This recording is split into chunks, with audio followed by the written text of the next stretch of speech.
नमस्कार दोस्तों, स्वागत है एक बार फिर से मेरे चैनल में। दोस्तों, आज हम भविष्यवाणी बताने जा रहे हैं एक सिद्ध महापुरुष की, जिनका नाम है हेड़ा खान बाबा। उनके द्वारा की गई भविष्यवाणियों के विषय में आपको हम बताएंगे। वह शिव जी के भक्त थे। वह अति सिद्ध और महापुरुष के रूप में भी देखे जाते हैं, जो उत्तराखंड में ही आए थे। तो वीडियो शुरू से लेकर अंत तक देखें, तभी आपको थोड़ा समझ में आएगा। और चैनल में नए आए हैं तो चैनल को सब्सक्राइब कर लें, साथ ही साथ बेल आइकन और पर दबा दें। पहली भविष्यवाणी 26 जुलाई 1981 में बाबा हेड़ा खान ने यह भविष्यवाणी की थी कि उथल वर्तमान का परिवर्तन खूनी क्रांति से होगा। क्रांति के चरम पर पहुंचने के बाद ही चरम के बाद शांति आएगी।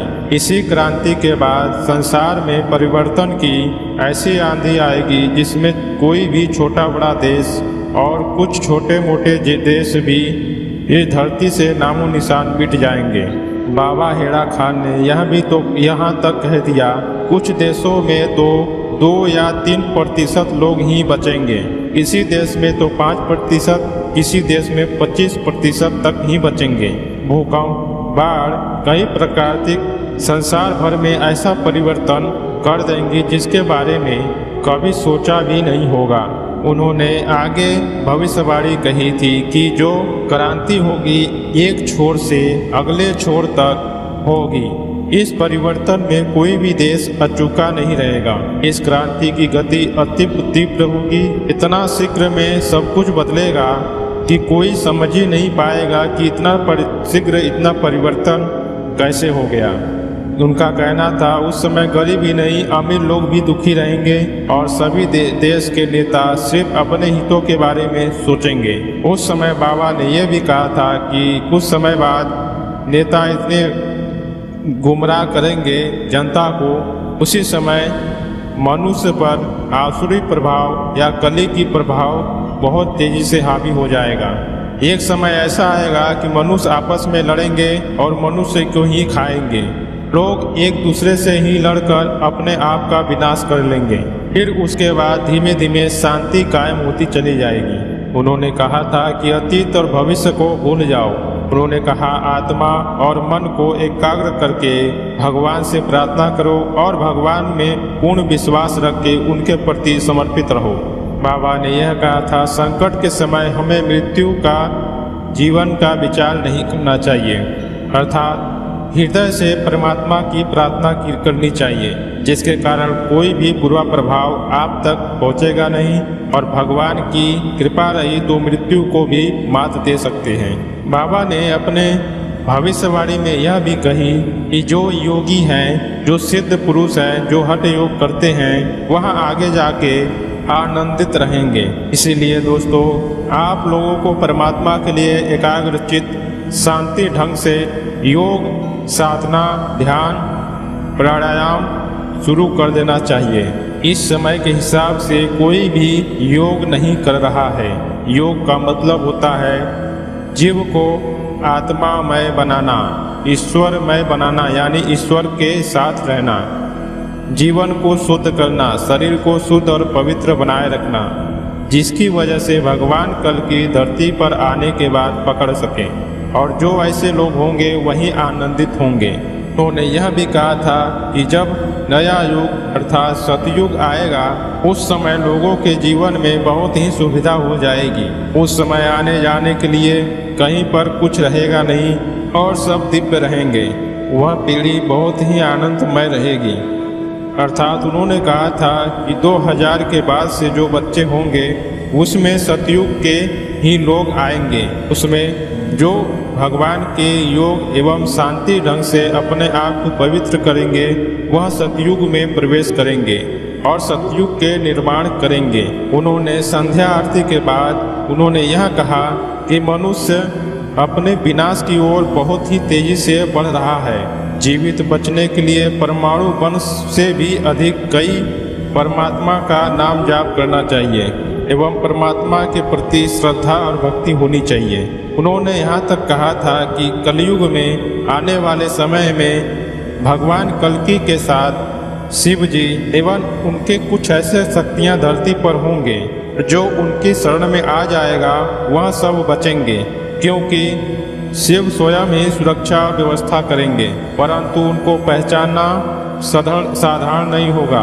कोई तपस्वी या कोई सिद्ध पुरुष ही उनको जान पाएगा। बाबा ने यह भी भविष्यवाणी की चीन, रूस, कोरिया जैसे देश में फैले हुए का संदेश पहुंचेगा, और ऐसा हुआ भी। भारत से ज़्यादा विदेशों में सब देखे जा रहे हैं भक्त, और उनके शिष्य भी हैं और भी भगवान के भक्त सेवक हैं। उन्होंने अपनी भविष्यवाणी में यह तक कहा था कि द्वापर त्रेता में तो युद्ध के परिवर्तन के लिए कई दिनों तक युद्ध चले थे, लेकिन इस समय कलयुग में युद्ध ज़्यादा दिन तक नहीं चलेंगे, एक ही दिन में सब काम हो जाएगा। हेलाकाल बाबा ने यह भी कहा कि ऐसी क्रांति आ रही है कि ऐसा किसी को भी नहीं पता चलेगा कि क्या हो रहा है।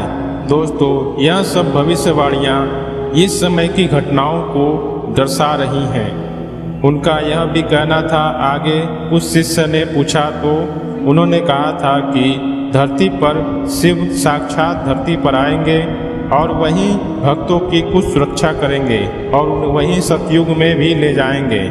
साथ ही वह भगवान कल्कि के रूप के जो होंगे वह उनके द्वारा संहार भी करवाएंगे और धरती पर बहुत महाविनाश भी होगा। लेकिन कुछ भक्त होंगे जो उनके पास पहुंचेंगे और वह उनकी सुरक्षा व्यवस्था करेंगे और रक्षा भी करेंगे। उन्होंने कहा था कि आने वाला समय इतना भयावह होगा कि कोई सोच नहीं सकता है। उन्होंने 14 अगस्त 1981 में कहा, संध्या वेला में कुछ शिष्य जब आकर बैठे तो यह सब बातें पूछे कि ध्यान कैसे करें, हम अपने आप को परमात्मा में कैसे डालें। हमारा ध्यान नहीं लगता है और अशांत रहता है मन, आनंदित के लिए क्या करें। तो उन्होंने कहा, निष्ठा पूर्वक अपने आप को सिद्ध और आकर्षित एकाग्रचित होने के लिए आप कहीं ऐसे स्थान पे जाएं जहां पर आपको कोई रोके टोके ना, और अपने आप को चित्तमय बनकर एक चित्त करके परमात्मा यानी शिव का ध्यान करें। इसी प्रकार से उन्होंने बताया था। दोस्तों, उनकी भविष्यवाणी में यह सब घटनाएं दिखती हैं। हालांकि दोस्तों, यह एक पाठ है, इसी प्रकार से और भी उनकी भविष्यवाणियां हैं जो आप तक हम पहुंचाएंगे। तो आप स्वयं सोचें कि इस समय स्थिति क्या चल रही है। जो हमारे महापुरुष या ऐसे सत्पुरुष जो भगवान के या शिव के भक्त रहे हैं, वह सब यह सब बताते हैं। वह जहाँ पर पैदा हुए उसके बाद नीम करोली बाबा आए। आज करोली बाबा के नाम से पूरी धरती पर धीमे धीमे आप देख रहे हैं कितनी सिद्ध और बहुत सी बातें आ रही हैं। लोग अनेकों प्रकार की बीमारियों से मुक्त हो रहे हैं और भूत प्रेतों से भी मुक्त हो रहे हैं। तो आप स्वयं सोच सकते हैं, वो बाबा ने ही करोली बाबा के बारे में पहले ही भविष्यवाणी कर दी थी कि वहाँ एक ऐसे बाबा आएंगे, नीम करोली बाबा आएंगे कि यहाँ पर आकर मंदिर बनाएंगे और धाम बनाएंगे और यहाँ पर अपने आप को रखेंगे। दोस्तों, वीडियो कैसी लगी? चैनल में नए आए हैं, चैनल को सब्सक्राइब करें, बेल आइकन ऑल पर दबा दें और लाइक शेयर जरूर करें। मिलते हैं नेक्स्ट वीडियो में। जय श्री कृष्णा, जय श्री राम।